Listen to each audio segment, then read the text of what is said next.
Antes da gente começar a estudar o texto sagrado, na verdade os textos que eu separei para compartilhar com vocês hoje, eu quero falar com vocês a respeito do que tem acontecido em Petrópolis. Todos vocês, na verdade, já estão sabendo, mas qual vai ser o nosso posicionamento em relação a Petrópolis? Vocês sabem, vocês são prova disso, que todo tipo de tragédia que acontece, de alguma forma a gente tenta se unir para que a ajuda aconteça. Aconteceu assim recentemente no Nordeste, e aconteceu assim também no Norte, quando deu aquela por conta da Covid, nos unimos aqui, abençoamos dentro das nossas condições os nossos irmãos de Manaus, e é óbvio que não vai ser diferente com essa questão de Petrópolis. Só que a gente precisa pensar muito bem, porque não é tão fácil assim arrecadar coisas e mandar para o Rio de Janeiro. Ainda mais Petrópolis. Para quem conhece o Rio sabe que eu estou falando que Petrópolis é um lugar muito ruim de chegar. E aí a gente estava conversando com a Igreja Batista Atitude, uma igreja de mais de 16 mil pessoas lá no Rio, e eles estão tendo alguma dificuldade. Aqui seria o ponto, em São Paulo, de arrecadação, e eles mandariam, né, um transporte para fazer esse trajeto, só que nos 48 minutos do segundo tempo, não conseguiram, a transportadora só fazia o Rio de Janeiro. Ok, então, teoricamente, essa questão da arrecadação, 1 quilo de alimento, uma roupa, a gente vai deixar de stand-by. Porém, nós sempre temos uma parceria muito especial com a Visão Mundial. A Visão Mundial é uma das ONGs mais respeitadas no mundo. Então, já que não conseguimos doar as nossas roupas, um pouco delas, alimentos ou coisa do gênero, água, enfim, nós estamos então, oficialmente hoje eu estou falando para vocês, nós estamos com a parceria com a Visão Mundial. Nessa parceria com a Visão Mundial, então nas nossas redes sociais, vocês vão ver o Pix da Visão Mundial. Então eu peço carinhosamente que aquilo que vocês doariam em forma de roupa ou em forma de galão de água, ou seja lá o que for, eu peço que vocês façam isso através de uma transferência bancária, de um Pix. Estará nas nossas redes sociais, se não amanhã, no mais tardar, terça-feira. Foi uma decisão rápida que nós tivemos que tomar. Então, por favor, irmãos e irmãs, é o mínimo que a gente tem que fazer, mediante a tanta dor que os nossos irmãos fluminenses estão passando, né? Enfim, posso contar com vocês? Posso? Então, nos ajudem nessa... Pastor, eu preciso mandar comprovante? Não, você não precisa mandar comprovante nenhum. Apenas enviar o valor através do Pix da Visão Mundial. Isso que aconteceu em Petrópolis, isso que tem acontecido entre Rússia e Ucrânia, isso que tem acontecido no mundo, faz a gente exalar uma pergunta, falar uma pergunta, que é essa questão: o que mais esperar? Eu confesso a vocês que, tirando o óculos cristão, eu sou bem pessimista, porque o negócio está ruim mesmo. Eu confesso a vocês que eu tenho pensado muito sobre os nossos jornalistas, repórteres, porque não é fácil para essa galera ficar dando notícia ruim toda hora. Acho que esses caras têm que ter um apoio psicológico da empresa que contrata, assim, porque é notícia ruim atrás de notícia ruim, né? O que mais a gente pode esperar? Qual é a próxima tragédia? Qual é o próximo presidente que vai querer enviar uma bomba? Século 21, a gente falando de bomba ainda. É ridículo a gente pensar nisso. É ridículo a gente pensar que civis como nós tem que andar com arma no bolso. Isso é ridículo. Quem tem que andar com arma no bolso é polícia. E para fazer o que é certo na hora certa também, que não é para ficar também atirando em tudo que é canto, né? Então, para mim, agora a gente sabe, prostituição, roubo, isso que aconteceu na casa desse casal tão querido, a gente sabe onde tudo isso começou. E onde tudo isso começou? No Éden. No Éden, sendo que o filho do Adão e da Eva, o tal do Caim, a primeira geração a gente já encontra um assassinato. Não quero falar aqui sobre Caim, não quero falar sobre Abel, quero começar falando um pouquinho aqui sobre Adão e Eva. Um casal altamente desobediente, mas muito mais do que desobediência, eu já falei isso aqui, para mim foi ingratidão.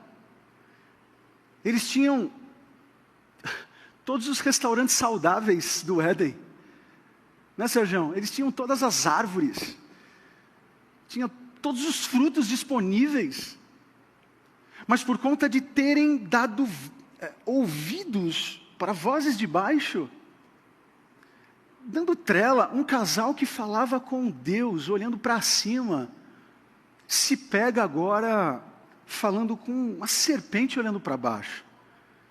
E muitas vezes nós somos assim, perdemos essa conexão de cima e a gente fica dando vozes para coisas tão infantis, coisas tão pequenas, isso bagunça a nossa cabeça. Então, para mim, mais do que um casal que desobedeceu, para mim é um casal que não foi grato. E pelo fato de não terem sido gratos, Deus ele não pegou leve. Olhem só o que ele fez. Gênesis 3, de 23 a 24, se vocês puderem acompanhar comigo.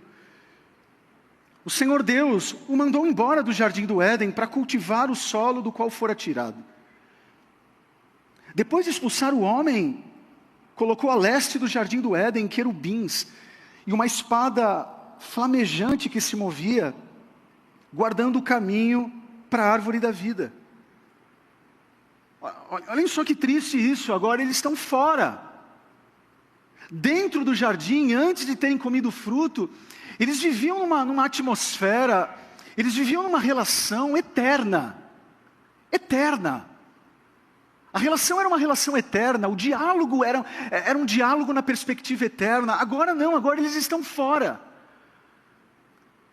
Adão e Eva, que eram os guardiões, vamos dizer assim, do jardim, agora Deus coloca outros guardiões, outros guardadores. Eles não podem entrar mais.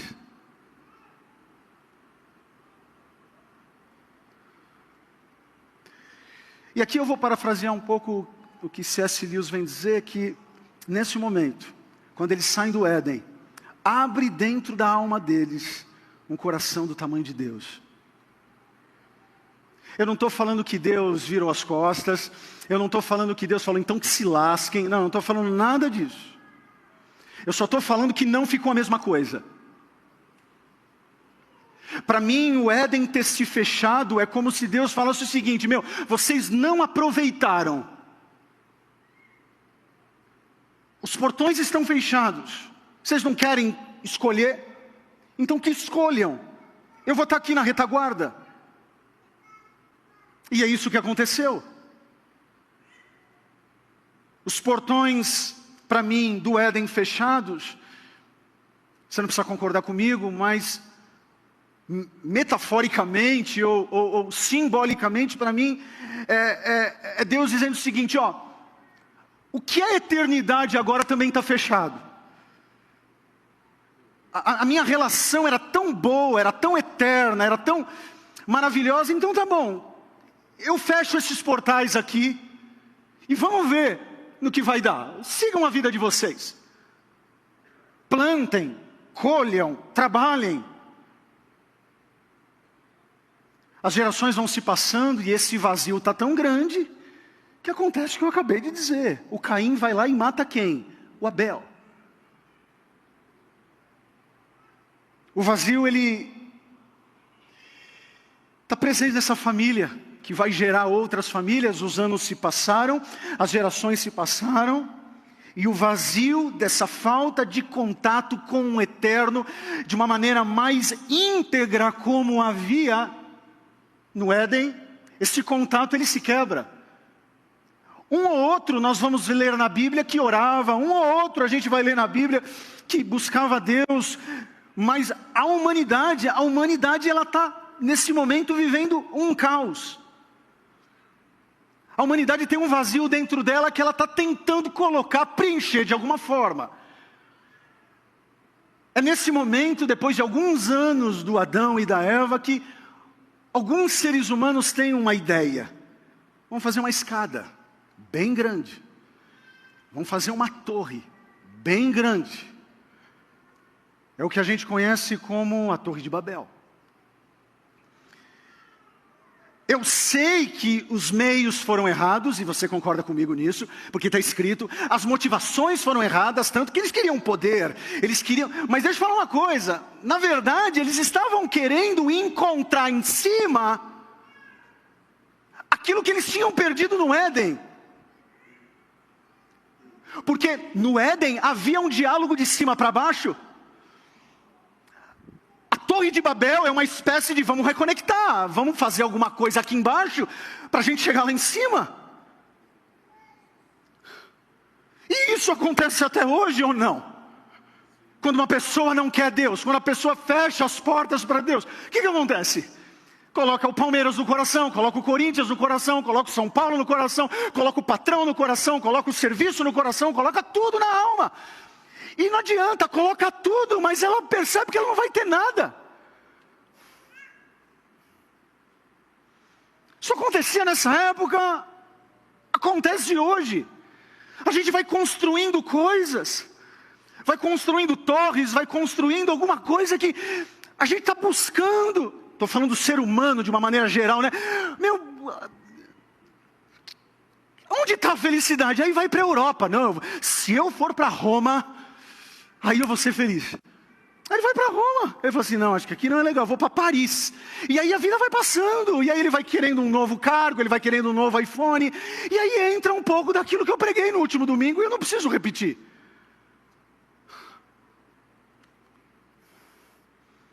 Não dá certo essa ideia. Porque uma relação genuína com Deus nunca vai vir de baixo para cima. É sempre dele para nós. É sempre ele que toma a iniciativa. É o que John Wesley veio dizer a respeito de graça preveniente. Isso é um outro assunto. Tanto não deu certo que acompanhe comigo. Gênesis 11, de 1 a 9. No mundo todo havia apenas uma língua, um só modo de falar. Saindo os homens do Oriente, encontraram uma planície em Sinear e ali se fixaram. Disseram uns aos outros, vamos fazer tijolos e queimá-los bem. Usavam tijolos em lugar de pedras e piche em vez de argamassa. Mano, a tecnologia desses caras para esse tempo é incrível. Depois disseram, vamos construir uma cidade com uma torre que alcance os céus. O Senhor desceu para ver a cidade e a torre que os homens estavam construindo. E disse o Senhor, eles são um só povo e falam uma só língua. E começaram a construir isso. Em breve, nada poderá impedir o que planejam fazer. E aqui, para quem não acredita na Trindade no Antigo Testamento, precisa ver esse texto. Olhem só, está no plural. Venham, desçamos e confundamos a língua que falam, para que não entendam mais uns aos outros. Tem gente que acha aqui que essa ação divina, a ação da Trindade aqui, é uma ação de, não, eu vou lascar o ser humano, o que está pensando que é? Não. Na verdade eu vejo aqui um cuidado de Deus, porque não ia dar certo aquele projeto.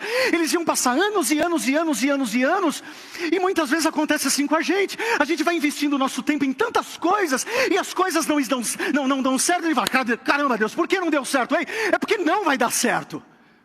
E Deus precisa interferir porque Ele te ama. Amém. Glória a Deus. Não estou bravo não, tá? Fala para a pessoa que está não está bravo não, é porque ele é meio doidinho assim mesmo. Venham, desçamos e confundamos a língua que falam, para que não entendam mais uns aos outros. Assim o Senhor dispersou dali por toda a terra, e pararam de construir a cidade. Por isso foi chamada de Babel, porque ali o Senhor confundiu a língua de todo mundo. Dali o Senhor espalhou por toda a terra. Ou seja, empreender essa torre de baixo para cima, que pudesse alcançar o céu, era de certa forma preencher esse vazio causado no Éden. Os anos se passaram, gerações se passaram, porém o vazio da alma, do contato com o eterno, permanecia grande no coração, inclusive para o neto do Abraão. Qual é o nome do neto do Abraão? Começa com Já, termina com Có. Jacó. O neto do Abraão, ele, querendo ou não querendo, ele tem esse vazio dentro dele. Pensa num cabeça de rato, antes de ter um encontro com Deus. O cara só fazia coisa que não devia e mentiu pra caramba. Se eu tivesse um Jacó na minha família, eu falo, mano, vai procurar tua turma. Mas Deus escolhe as coisas que não são. Ou seja, fica tranquilo que Ele vai te usar. Se Ele usou Jacó, vai dormir tranquila.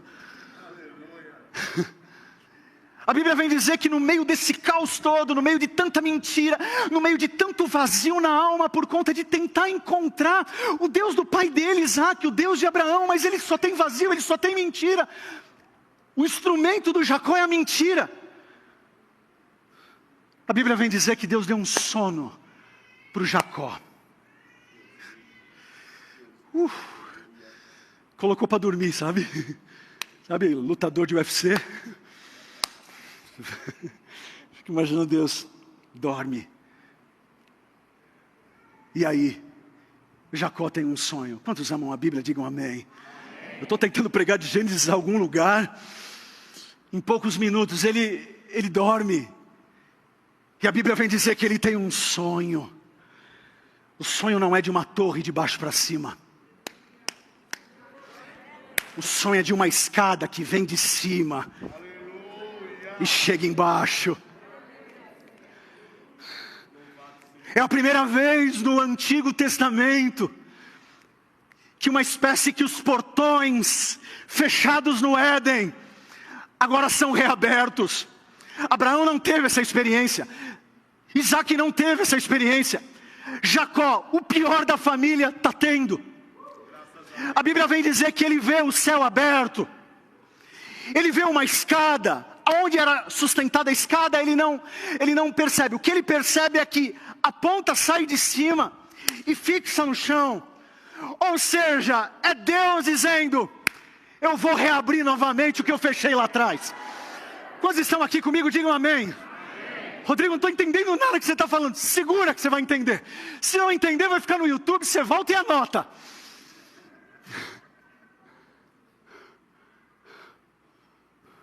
Gênesis 28, de 12 a 17.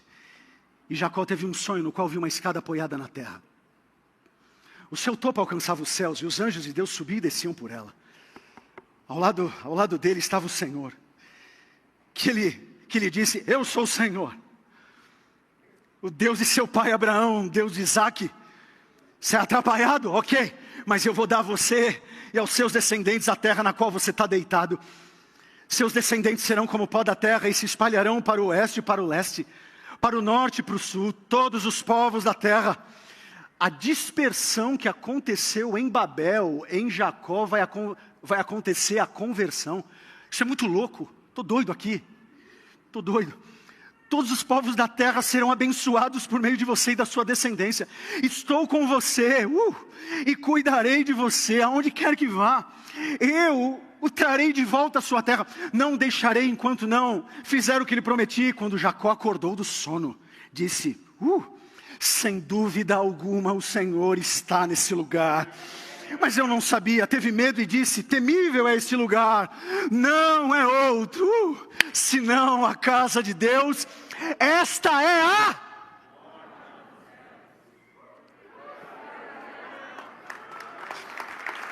Aplauda Jesus, por favor.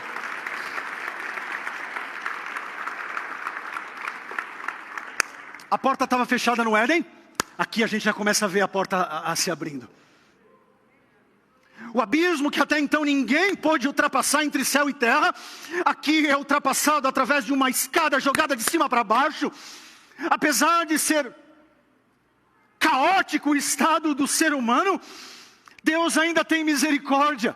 Só que tem um problema, gente. Isso aqui é sonho, não é real. Assim como muitas vezes também a gente enfrenta dias difíceis e aí em algum momento a gente dorme, a gente sonha, mas quando a gente acorda a gente vê que é mais ou menos o seguinte, você vem aqui para o culto e é abençoado, mas quando chega a terça-feira, Parece que foi um sonho só o domingo, você não consegue reproduzir isso. Eu não tenho dúvidas que essa era a sensação de Jacó. Foi apenas um sonho, eu não estou vendo mais essa escada. Tampouco eu estou vendo o céu, o que eu estou vendo é dificuldades.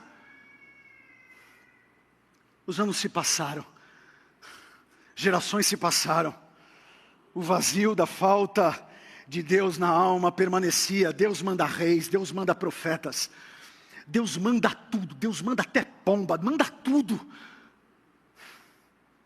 Mas chegamos em Jesus. Melhor momento desse sermão, chegamos em Jesus. Fala comigo, chegamos em Jesus. Não, fala mais alto, chegamos em Jesus. Mais alto, chegamos em Jesus. E aí Jesus começou a escolher os seus discípulos. Ele escolhe André. Aí depois o André chama o irmão Pedro. Aí ele escolhe João, e o João chama o Tiago. Aí depois de Pedro, Tiago, João, André, aí ele chama Filipe. E aí o Filipe está encantado, e quando a gente conhece a Jesus, a gente quer contar para um monte de gente a respeito de Jesus, não? O Filipe tem um amigo, o amigo dele é Natanael Bartolomeu. Alguns chamam só de Natanael, outros chamam de Natanael Bartolomeu. E aí ele chega para Jesus, o Filipe chega para o Natanael e fala o seguinte: eu acho que a gente encontrou o que Jacó falou, eu acho que a gente encontrou quem Isaac falou, eu acho que a gente encontrou quem Moisés falou. Aí o Natanael fala assim: da onde ele é? Aí ele fala assim: Nazaré. Eu falo assim: não. Não. Só para vocês terem uma ideia, Nazaré é uma cidade tão insignificante que nem no Antigo Testamento é citada. Olha a importância de Nazaré. Mas Deus escolhe as coisas pequenas para confundir as coisas grandes. Aí o Filipe chega: ô rapaz, eu sou teu amigo, caramba, eu estou falando, ele é. Aí ele não acredita muito. Aí o Filipe, como muitas vezes a gente faz: então tá bom, então vem ver. Porque tem hora que não dá para ficar explicando, tem que ver. Ah, mas eu não vou nadar, aquela parede é preta. Esses dias eu fui no consulado. Consulado não, desculpa, eu fui... O que eu fui fazer? Meu exame de sangue, o tal do PCR. Um lugar chique que Deus mandou. Mas tinha que pagar. E aí eu estava assim no guichê, para fazer o pagamento. A menina olhou assim para mim e disse: seu Rodrigo? Eu falei: sou. E lá vem. Ela falou assim: você não é o pastor da Igreja Preta?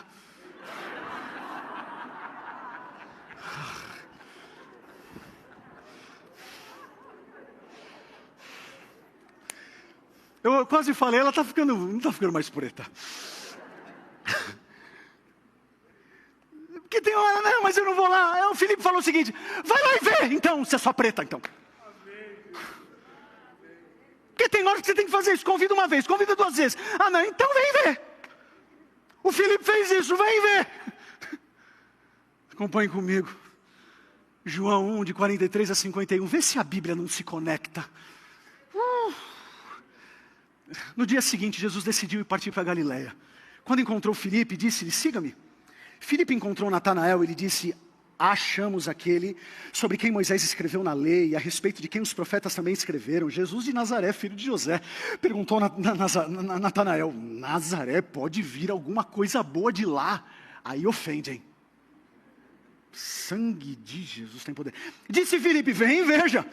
Ao ver Natanael se aproximando, disse Jesus: Jesus, ele é muito... Porque se o cara fala: eu sou nazareno, e o cara fala o seguinte: pode vir alguma coisa boa? Se eu sou Jesus, eu falo assim: ô seu infeliz, sai daqui. Mas olhem só o que o texto bíblico vem dizer. Aí está um verdadeiro...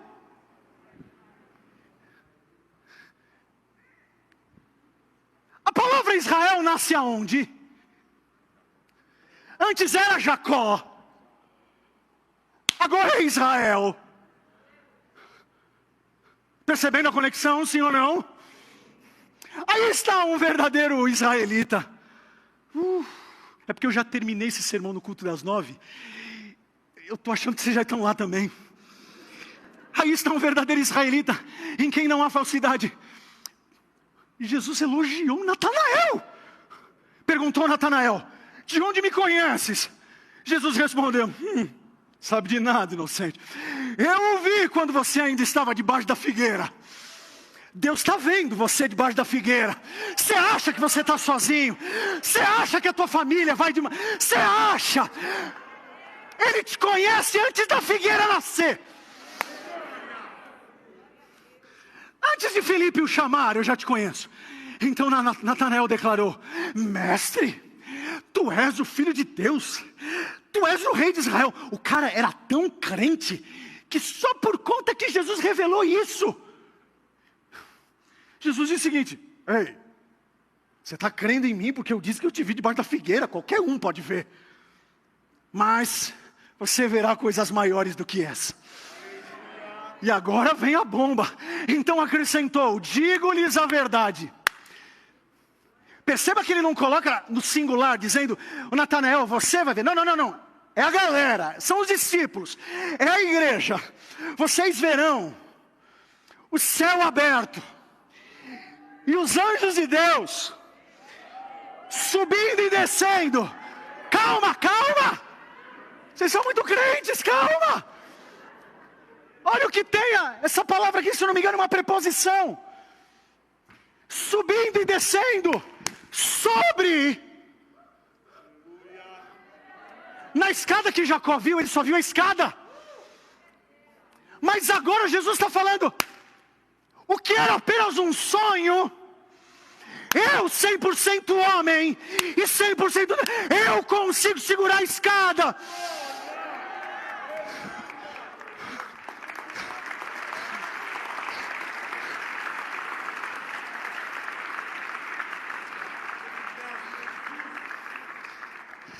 Eu não terminei de pregar. Sabe o que significa isso? Que o que foi bloqueado no Éden, o que foi frustrado em Babel, o que foi apenas um sonho em Jacó, o que foi apenas uma sombra na figueira de Natanael, Jesus está falando o seguinte: finalmente chegou alguém que vai conectar o que está em cima com aquilo que está embaixo. Não foi à toa que o Paulo escreveu o seguinte, Colossenses 1, de 13 a 27. Eu estou pregando aqui para pessoas que não conseguem produzir nada mais na vida. Eu estou pregando para pessoas aqui que estão tentando construir há muitos anos e não estão conseguindo. Eu estou pregando para pessoas aqui que estão debaixo da figueira, achando, ai céu, ai vida. Eu estou pregando aqui com pessoas que fazem, e parece que o céu está de bronze. Colossenses 1, de 13 a 27. Cristo nos resgatou do domínio das trevas e nos transportou para o seu reino do seu Filho amado. Traz uma escada aqui, por favor. Eu não sei onde vocês vão arranjar uma escada, mas traga uma escada aqui, por favor. Cristo nos resgatou do domínio das trevas e nos transportou para o reino do seu Filho amado, em quem temos a redenção, aleluia, a saber, o perdão dos pecados. Ele, Jesus, é a imagem do Deus invisível, o primogênito de toda a criação, pois nele foram criadas todas as coisas nos céus, as visíveis e as invisíveis, sejam tronos ou soberanias, poderes ou autoridades. Todas as coisas foram criadas por Ele e para Ele.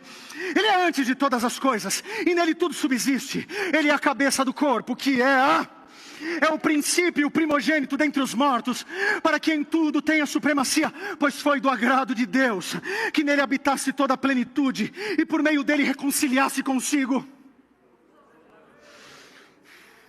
tanto as que estão na terra, como as que estão nos céus, estabelecendo a paz pelo seu sangue derramado na cruz.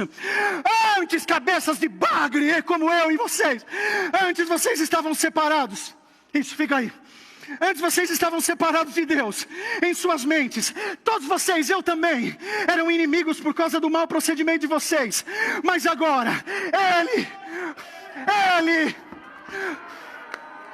os reconciliou pelo corpo físico de Cristo, mediante a morte, para apresentá-los diante dele santos, inculpáveis e livres de qualquer acusação, desde que continuem alicerçados e firmes na fé, sem se afastarem da esperança do Evangelho, que vocês ouviram e que tem sido proclamados. Por favor, todos vocês que estão debaixo do céu, Cristo vocês,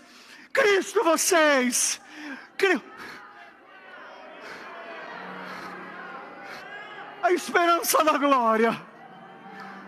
O que a gente pode aproveitar? O que a gente pode Esperar desse mundo, sem a ótica cristã eu não sei, mas com a ótica cristã, Cristo em nós, Cristo em nós. Vem aqui. Seguinte, Arnaldo, a escada, solta ela. A escada que Jacó estava vendo, era uma escada que milagrosamente saía de cima e vinha para baixo. Mas só podia ser um sonho, porque foi um sonho em Jacó.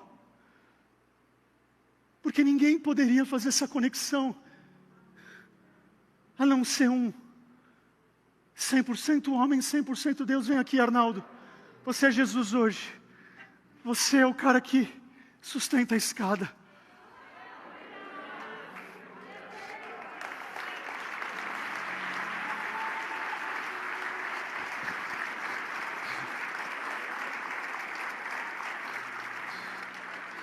Sabe por que tua família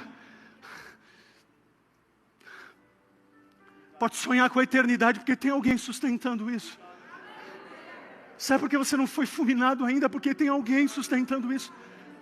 Fica ainda aqui, Arnaldo, deixa eu falar uma coisa. Essa semana, como a Tati disse, veio uma energia da rua que queimou o nosso quadro. Derreteu, para não falar outra coisa.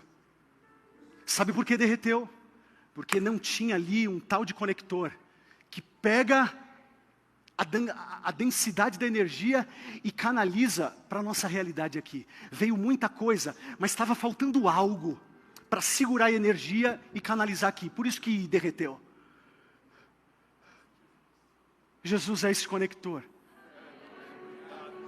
Porque se fosse por Deus, a gente já estaria lascado. Mas Ele está sustentando a escada. O véu do templo se rasgou não foi de baixo para cima? Foi de cima.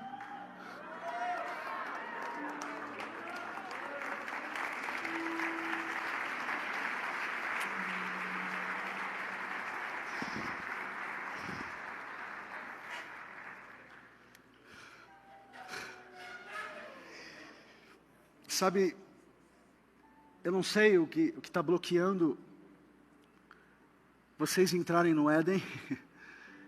Eu não sei o porquê a tua família está uma tremenda Babel. Talvez você saiba, eu não.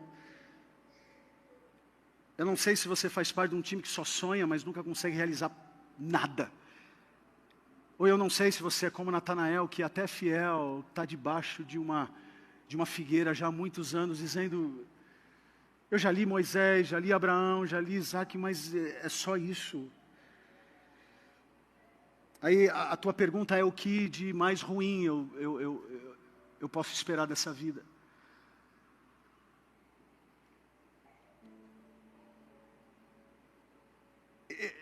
Talvez eu não vou ter todas as respostas, mas eu te convido a pensar sobre Jesus. Eu amo falar sobre Jesus, e vocês, eu sei que amam escutar sobre Jesus, senão não estariam aqui.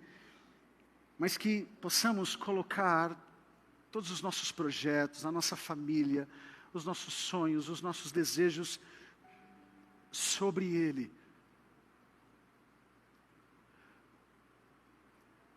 Que Deus faça parte da tua agenda. Amanhã nós temos uma viagem, eu e mais 2 pessoas aqui da nossa igreja. Nós estamos viajando para Curitiba. Nós recebemos, o Adai Music recebeu uma proposta de uma gravadora. Nós estamos indo amanhã para sentar à mesa e discutir.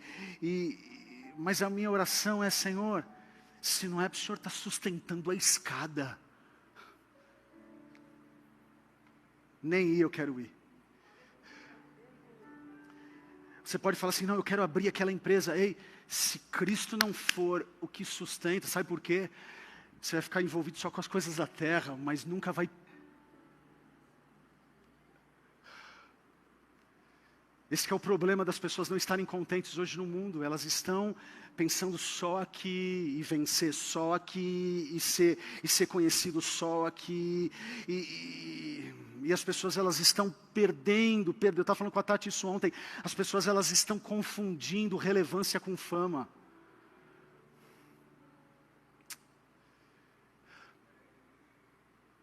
Então, a tua família não... Os teus filhos nas drogas, eles...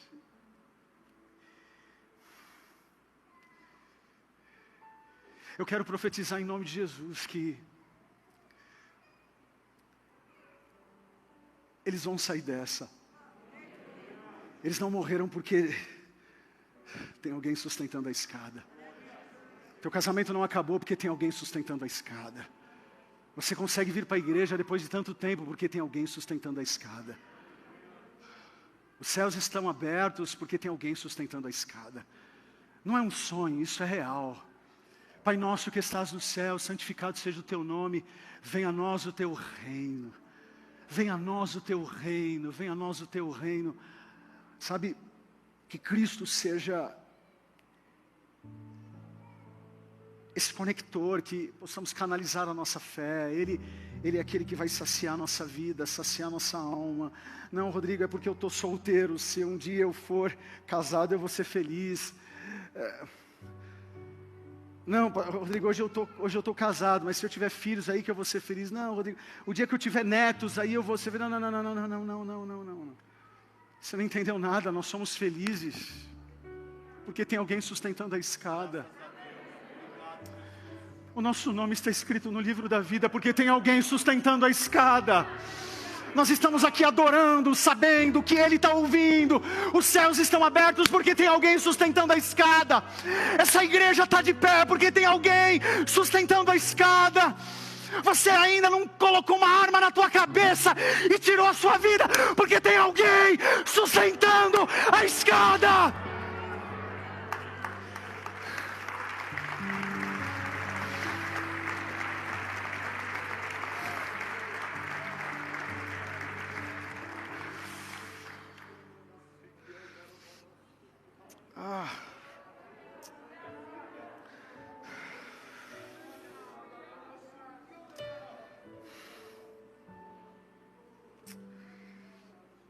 Feche seus olhos, por favor. Carinhosamente eu peço isso. Comece a agradecer a Deus porque tem alguém sustentando a tua escada. Senhor, muitas vezes na vida a gente só vê os portões fechados. Outras vezes a gente vê as nossas construções indo para o chão. Outras vezes a gente vê o marido falando A e a esposa entendendo B. É uma verdadeira Babel. Outras vezes a gente tem sonhos, mas na hora que a gente acorda mesmo, a gente percebe que a vida ela continua do mesmo jeito. Outras tantas vezes a gente está debaixo da figueira. Tentei construir, não consegui. Tentei arrombar a porta, não deu. Até sonhei, mas acordei. O que me resta agora é ficar debaixo de uma figueira e esperando a vida passar. Mas obrigado, nosso querido Nazareno, por ter passado em nossa Galileia. Obrigado por ter passado também em Caná. Obrigado por ter passado em Cafarnaum. Obrigado por ter passado em Utinga. Obrigado por ter passado no Rude Ramos. Obrigado por ter passado na Barra Funda. Obrigado por ter passado no Brasil. Obrigado porque Tu és aquele que sustenta a nossa alma. Tu és aquele que dá alegria para o nosso coração, com dinheiro, sem dinheiro, com conquista ou sem conquista, com figueira ou sem figueira, com o Éden ou sem o Éden. Tudo isso é pequeno perto da certeza que temos com esse conector chamado Jesus Cristo. Obrigado porque o nosso nome está escrito no livro da vida. Obrigado porque Tu és a nossa fonte, Tu és o nosso eu sou, Tu és o nosso Cristo.